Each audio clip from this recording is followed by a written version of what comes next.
नमस्कार दोस्तों, मेरा नाम डॉक्टर बादल बिंद है। मैं आप लोग के साथ आज बहुत ही इम्पोर्टेंट टॉपिक को डिस्कस करने वाला हूं। जैसे कि आप देख पा रहे हैं, रेफरेंस राइटिंग। तो ये बहुत इम्पोर्टेंट पार्ट हो जाता है, जो भी है मास्टर डिग्री में और पीएचडी में थीसिस और डिसर्टेशन लिखते हैं, या कोई भी रिसर्च पेपर पब्लिश करना होता है, प्रेजेंट करना होता है, या कोई आर्टिकल लिखता है, तो उसका एक रेफरेंस हमें देना पड़ता है।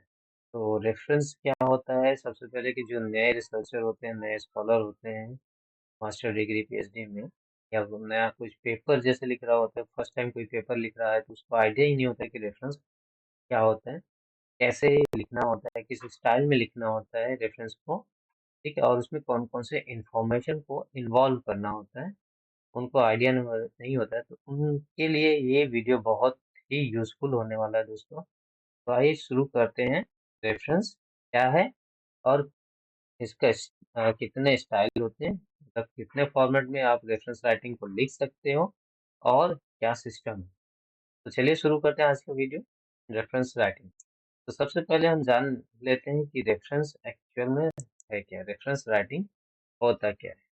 सबसे पहले रेफरेंस में क्या क्या चीजें आ जाती हैं हमारी। जब भी हम रेफरेंस लिखते हैं तो उनमें क्या क्या इन्फॉर्मेशन इंक्लूड करते हैं, तो सबसे पहला हो जाता है author, publication date, title and resource. ये सारी चीजें इन्वॉल्व होती है रेफरेंस राइटिंग में। फिर उसके अलावा भी बहुत सारी चीजें, अगर और भी चीजें आपको लगता है कि रेफरेंस में डालना चाहिए, जिससे कि जो भी रीडर है, या आपका कोई काम, जैसे आपने कोई काम किया है, कोई पेपर लिखा है, तो कोई उस पेपर को पढ़ रहा है, तो वो चाहता है कि आपने इतना ब्यूटीफुल जो आइडिया आपने यूज किया है या थीम यूज किया है अपने रिसर्च पेपर में, अपने काम में, तो आप कहाँ से आपने वो सारी चीजें लेके आए हो। तो उस चीज़ को अगर वो रीडर लोकेट करना चाहता है, तो अगर आप प्रॉपरली अपना वहाँ पे इंफॉर्मेशन रेफरेंस में दे के रखते हो, तो डायरेक्टली आपका रीडर वहाँ पे जाके उस चीज़ को ढूंढ सकता है, बिना उसको ज़्यादा प्रॉब्लम हुए। ठीक है, तो इसी को बोलते हैं रेफरेंस। ठीक है, तो आगे बढ़ते हैं, देखते हैं कि रेफरेंस के स्टाइल कौन कौन से होते हैं, कितने तरीके से आप इसको लिख सकते हो। तो आप देख सकते हैं टाइप्स ऑफ रेफरेंस फॉर्मेट है हमारे पास, जिसमें मैंने इन्वॉल्व किया है APA format, American psychological association, MLA format, modern language association, Harvard, and fourth one है शिकागो ऑथर डेट। ठीक है, देन इन ये चारों ज्यादा इम्पोर्टेंट होते हैं, जो यूज होते हैं हमारे फील्ड में। देन इसके अलावा भी बहुत सारे रेफरेंस राइटिंग्स है, स्टाइल है। तो जो मेनली हम यूज करते हैं उसी के ऊपर हम ज्यादा डिस्कस करेंगे। तो चलते हैं वन बाय वन। एपीए, जो कि हमारे फील्ड में, हमारे इंडिया में ज़्यादातर जो ऑफिशियली बोलते हैं कि एपीए फॉर्मेट में ही रेफरेंस को लिखे, या रेफरेंस को लिखना है। तो चलते हैं वन बाय वन जानते हैं। तो सबसे पहला है एपीए, तो अमेरिकन साइकोलॉजिकल एसोसिएशन, जो 7th एडिशन में डिफाइन किया गया है। तो इसमें क्या बोल रहे हैं कि सबसे पहले जब ये डेवलप हुआ, तो इसके लिए साइकोलॉजी के लिए, साइकोलॉजी में यूज करने के लिए एपीए साइकोलॉजी, ये एपीए फॉर्मेट को डेवलप किया गया था। ठीक है, देन बट लेकिन आज के टाइम पे क्या बोल रहा है कि ये वाइडली यूज हो रहा है बहुत सारे डिसिप्लिन में, स्पेशली किसमें बोल रहा है, सोशल साइंस में। एंड अगर मैं गलत नहीं हूँ तो मैं बोलूँगा कि physical education and sport science में भी एपीए फॉर्मेट को ही ज़्यादा यूज किया, क्योंकि ये बहुत ज़्यादा बोल सकते हैं कि बहुत ज़्यादा रिलायबल है। मीन्स रिलायबल मीन्स क्या कह सकते हैं कि इसमें बहुत अच्छे से इंफॉर्मेशन को दिया जाता है, कि बहुत सिस्टमेटिक वे में, ऐसा मुझे फील होता है पर्सनली कि दिया जाता है, जिससे कि इजीली फाइंड आउट कर सकते हैं। क्योंकि मैंने अभी जो चार ये स्टाइल को मैंने मेंशन किया है, आप लोग के साथ अभी डिस्कस करूंगा, उसमें मुझे कहीं ना कहीं कुछ ना कुछ चीज इंफॉर्मेशन मिसिंग लगती है एपीए के कंपेयर में। तो एपीए के फॉर्मेट में अगर आपको रेफरेंस लिखना है, सपोज दैट ये मैंने ये पैराग्राफ कहीं से उठाया है। ठीक है, सपोज मैं एग्जांपल के लिए आप लोग को बोलता हूँ कि मैंने ये पैराग्राफ उठाया, अब मुझे क्या है, इसका श्रेय देना है। ठीक है, इसका श्रेय देना है, जिसने भी ये लिखा है उसको मुझे यहाँ पे बताना पड़ेगा, अदरवाइज ये क्या हो जाएगा, हमारा प्लेगरिज्म में आ सकता है। प्लेगरिज्म मतलब कॉपीराइट में फंस सकते हैं हम यहाँ पे, कि हमने उनके आइडिया को लिया, उनके मटेरियल्स को यूज किया या कोई पार्ट को यूज किया उसके किसी भी आर्टिकल या बुक से या कहीं से भी किसी भी चीज का हमने लिया और उसका नाम हमने नहीं दिया कि हमने उसको श्रेय नहीं दिया कि हमने ये चीज यहाँ से ली है। तो हम वहाँ प्लेगरिज्म में भी आ सकते हैं, हमारे लिए दिक्कत बढ़ सकती है। तो इसीलिए बोलते हैं कि आपको उसका नाम मतलब उसको एक्नॉलेज करना है। ठीक है, तो एपीएफ रेफरेंस एंट्री कैसे करते हैं देखिए। यहाँ पे हमारे पास दो ऑथर है, मैं बताऊंगा एक ऑथर, दो ऑथर, तीन ऑथर या इससे भी ज्यादा ऑथर है, तो कैसे रेफरेंस लिखते हैं ये मैं आपको इस वीडियो में नहीं लेकिन नेक्स्ट वीडियो में आपके साथ डिस्कस करूंगा। ठीक है, तो यहाँ दो ऑथर दे रखा है, तो जैसे कि यहाँ पे बोला है कि क्या क्या चीजें होनी चाहिए थी। नाम होना चाहिए ऑथर का, ईयर होना चाहिए, टाइटल होना चाहिए, ठीक है, देन पब्लिकेशन, किसने पब्लिश किया है वो। अगर उसके अलावा भी आपके पास जैसे यहाँ बोल रहा है कि उसके बाद भी अगर आपके पास और भी कोई इंफॉर्मेशन है जिससे कि डायरेक्टली आपका जो रीडर है उस जगह पहुंच जाए तो आप डाल सकते हो। तो यहाँ पे क्या डाला है कि जर्नल का वॉल्यूम नंबर, पेज नंबर वगैरह यहाँ पे डाल के रखा हुआ। देन रिसोर्सेज, ये उसका रिसोर्स हो गया, जो इसका सोर्स होगा ये रहा। ठीक है, तो सबसे पहले यहाँ पे नाम डाल दिया जो भी ऑथर है, तो उस नाम में क्या है, सरनेम पहले, देन जो उसका नाम है, नाम का फर्स्ट वर्ड उसको कैपिटल में, डॉट एंड वाला साइन, देन अगेन दो दूसरे ऑथर का सरनेम एंड फर्स्ट नेम का कैपिटल लेटर, देन ब्रैकेट में 2021 टाइटल लिख दिया उसका। देन आगे हम पब्लिकेशन में किसने पब्लिश किया, the American journal of psychology का ये डिटेल है, पेज नंबर है या वॉल्यूम नंबर है, ये सारी चीजें यहाँ डिटेल दे दिया।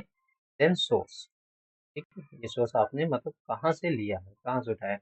तो यहाँ पे आप देखेंगे HTTPS, ये DOI नंबर, तो ये सीधे कहाँ से मिलेंगे, मतलब कि हमने नेट से निकाला है। इस वाले और इस वाले पार्ट को लेके वो सर्च करेंगे तो उनको ये चीजें मिल जाएंगी वहाँ। तो प्रॉपरली अगर आपने साइट किया है तो आपको चीज है प्लेगरिज्म में नहीं है। ठीक है, अब सो इतना आपको क्लियर हो गया होगा। अब आते हैं एपीए इन टेस्ट साइटेशन। अगर टेस्ट है, कुछ आपने पैराग्राफ लिखा है तो उसमें उसको कोड करना है तो एपीए स्टाइल में, तो आप कैसे कोड करोगे तो वो चीज़ बताए। जैसे कि मैंने बताया कि ये वाला पैराग्राफ मैंने कहीं से लिया हुआ है तो इसको मुझे कोड करना है यहाँ पे। ठीक, ये चीज़ मैं हटा देता हूँ थोड़ा सा आप लोग के लिए तो इजी हो जाएगा। तो ठीक है, तो अगर मुझे इस वाले पार्ट को मुझे कोड करना है, इस वाले पार्ट को पूरा जो मैंने पैराग्राफ उठाया हुआ कहीं से लिया हुआ है, अगर मुझे कोड करना है तो मैं इसको रेफरेंस में कैसे कोड करूंगा, यहाँ पे तो ये डॉट हटा के यहाँ पे हम ब्रैकेट में डालेंगे। ठीक है, क्या डालेंगे, इस स्टाइल, क्या है, दो ऑथर थे हमारे पास तो उनका सरनेम ले लेंगे, वागमन एंड वेगर, कॉमा 2021 ब्रैकेट। तो ये चीजें उठा के हम यहाँ पे डाल देंगे एंड यहाँ पे हम लगा देंगे क्या, फुल स्टॉप, डॉट। ये हमारा हो जाएगा, कोड करना हो जाएगा पैराग्राफ। तो ये हो गया टेक्स्ट में हमने यहाँ पे साइड कर दिया। तो ये स्टाइल है एपीए। ठीक है, तो रेफरेंस वाले पेज पे आप कैसे कोड करोगे, इस तरह से इस वे में पूरा इंफॉर्मेशन आप दोगे। एंड अगर आपको पैराग्राफ में कहीं पे कोड करना है तो इस वाले स्टाइल में आप कोड करेंगे। ठीक है? तो आगे बढ़ते हैं, next MLA, MLA model language association. ठीक है, तो मॉडल लैंग्वेज एसोसिएशन जो एमएलए का हैंडबुक में 9th एडिशन में आपको ये मिल जाएगा। और ये वाइडली सबसे ज़्यादा यूज कहाँ पे होता है, ह्यूमैनिटीज डिसिप्लिन में, बहुत सारे वेरियस ह्यूमैनिटीज डिसिप्लिन में यूज किया जाता है। तो most parenthetical citation style, it is author page rather than author date. तो क्या बोला, पैराथेंटिकल जो साइटेशन स्टाइल, इस दो टाइप के स्टाइल होते हैं, पैराथेंटिकल एंड नैरेटिव। तो हम जानेंगे नेक्स्ट वीडियो में पैराथेंटिकल और नैरेटिव स्टाइल क्या है, साइटेशन स्टाइल, वो भी जान लेंगे। तो यहाँ पे बोला क्या, एमएलए क्या है, पैराथेंटिकल साइटेशन स्टाइल। तो यहाँ पे क्या बोला, ऑथर पेज लिखते हैं, ऑथर लिखते हैं और पेज लिखते हैं, पेज नंबर लिखते हैं, किसकी जगह पे, ऑथर और डेट की जगह, मीन्स डेट की जगह पे क्या बोल रहा है, पेज लिखते हैं, पेज नंबर। यहाँ पे ये चेंजेस है किसमें, एमएलए के सॉरी एपीए के कंपैरिजन में डेट नहीं लिखते हैं, डेट को नहीं लिखते हैं, क्या लिख रहे हैं, पेज नंबर को लिख रहे हैं। क्लियर है? तो आइए देखते हैं क्या स्टाइल है एमएलए साइटेशन के स्टाइल। तो यहाँ पे जैसे ऑथर है, ऑथर का नाम डेविडसन क्लियर, और यहाँ पे डाल दिया टाइटल। ठीक है, टाइटल डाल दिया, वॉल्यूम नंबर डाल दिया, अप्रैल डाल दिया। यहाँ पे देखेंगे बीच में कहीं पे जाके ये डेट डाल रहा है, बट यहाँ पे जैसे कि एपीए स्टाइल में था वहाँ पे डेट नहीं डाल रहा, पेज नंबर डाल दिया, देन यहाँ पे सोर्स डाल। ठीक, तो ये मेन कॉमन डिफरेंस, ये डिफरेंस है इसके बीच में, एपीए और एमएलए के बीच में। इसलिए ज्यादातर मुझे लगता है, मेरे पॉइंट ऑफ व्यू से, जो मेरे एक्सपीरियंस है, मुझे लगता है कि इसी वजह से शायद एपीए फॉर्मेट ज्यादा यूज किया जाता है, उसको ज्यादा अच्छा मानते हैं, जिसमें सारा कुछ इंफॉर्मेशन होता है सिस्टमैटिक वे में, इंफॉर्मेशन कि कौन सा ऑथर है, कौन सी ईयर में है, क्या टॉपिक है, ठीक है, कौन सा सोर्स है, एंड क्या उसका पब्लिकेशन है, वो सारे सिस्टमैटिक वे में देते हैं। तो वो ज़्यादा बेटर साउंड करता है, देखने से भी और पढ़ने से भी ज़्यादा बेटर साउंड करता है। एंड अगर इसी चीज़ को अगर कोट करना है, जैसे कि मैंने पीए में बताया, तो यहाँ अगर कोट करना है तो कैसे होगा, यहाँ पे सीधा सीधा देखेंगे, डेविडसन 155। तो यहाँ पे क्या बोला, author page rather than author date. यहाँ पेज नंबर ये इंक्लूड कर दिया, यहाँ कॉमा भी नहीं है, जबकि एपीए में क्या है, कॉमा लगा के ईयर डाल देते हैं, डेट क्या है। क्लियर? आगे बढ़ते हैं हार्वर्ड स्टाइल में। तो हार्वर्ड स्टाइल क्या है, इकोनॉमिक के फील्ड में यूज किया जाने वाला ये हार्वर्ड स्टाइल है। ठीक है, बहुत ज़्यादा अक्रॉस डिसिप्लिन यूके की यूनिवर्सिटी में यूज किया जाता है हार्वर्ड स्टाइल, और बहुत सारे इसके वर्जन हैं हार्वर्ड स्टाइल के। ठीक है, डिफरेंट डिफरेंट यूनिवर्सिटीज में डिफाइन करते हैं इसको। तो क्या बोलते हैं, ये एक स्टाइल नहीं है, कोई एक definitive style guide, it is not a style with one definitive style guide. तो इसका क्या है, देख लेते हैं किस सिस्टम में लिखते हैं। सबसे पहले क्या है, नाम लिख दिया, सरनेम, देन मेन नेम का कैपिटल वर्ड डॉट ब्रैकेट में ईयर, देन यहाँ पे डाल दिया टाइटल जो भी है इनका, देन कौन से किसने पब्लिश किया, तो यहाँ पे जर्नल का नाम डाल दिया। तो जो भी ये रिसर्च आर्टिकल का ही रेफरेंस लग रहा है, तो उसी में पब्लिश हुआ होगा, इकोनॉमिकल जर्नल होगा, उसमें पब्लिश किया होगा। ये उसका पेज नंबर, टाइटल जो है, पेज नंबर, वॉल्यूम नंबर जो भी होगा, यहाँ पे मेंशन कर दिया, और ये उसका रिसोर्स है। ठीक है, देन इसी को अगर कोट करना है आपको, यहाँ पर पैराग्राफ में, तो हॉफमैन, 2016 डाल के पॉइंट लगा देंगे। शॉर्ट तो क्लियर हो गया होगा। नेक्स्ट आता है Chicago author date. Next style क्या है, शिकागो ऑथर डेट है। तो ये क्या बोल रहा है, स्टाइल क्या है, is one of two citation style present in this Chicago manual, manual of style 17 addition.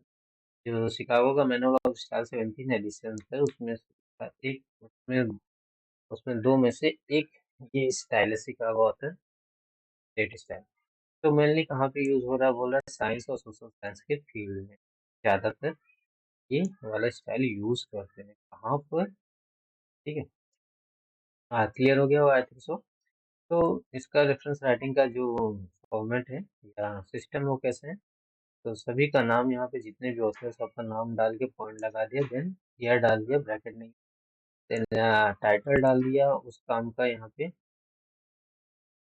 Then उस पब्लिकेशन का नाम डाल दिया, पब्लिश जिस भी जर्नल में या किसी भी पब्लिशर उसमें पब्लिश किया है, तो उसका नाम आ गया। ठीक, यहाँ पे नवंबर 6 दिसंबर डाल दिया, और ये इसका पेज नंबर होगा, एंड ये सोर्स हो गया।